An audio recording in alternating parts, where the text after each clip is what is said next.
Hello guys, what's up? Bersama saya sekarang ni HMO TV Sembang Belakang Pentas, dan bersama saya sekarang ni ada dua gadis kroni selatan. So siapa nama? Oh, Emma. Afda.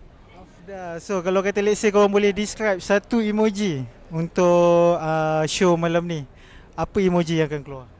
Emoji merah yang marah, lepas tu panas tu. Oh, okay. Emoji sejuk lah. Emoji sejuk, seorang panas, seorang sejuk. So momen yang korang rasa untuk malam ni yang korang takkan boleh lupa, yang korang tengok apa? Actually waktu first time dengar lagu Roller Coaster by Kickstep and Feed Emran tu.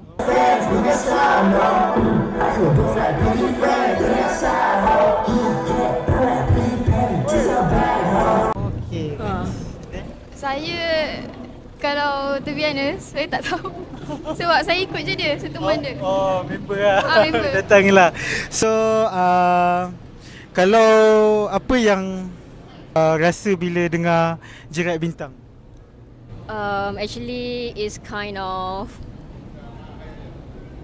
first kali venue dia sebenarnya. Oh, okay.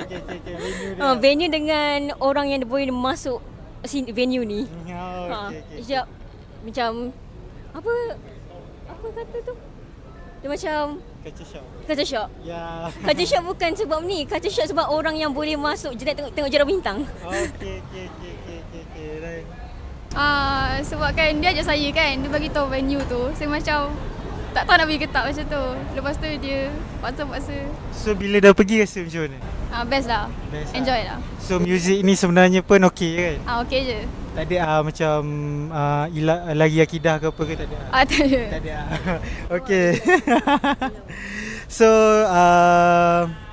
kalau korang boleh tulis satu word, satu ayat untuk organizer Jerat Bintang, apa yang korang akan hantar? Satu ayat. Satu ayat apa-apa lah. Boleh check rules and guidelines balik kot. Okay. Nak cakap apa? Sama kot yang umur boleh join. Sama lah macam dia. HMO TV Sembang Belakang Pentas. Thank you.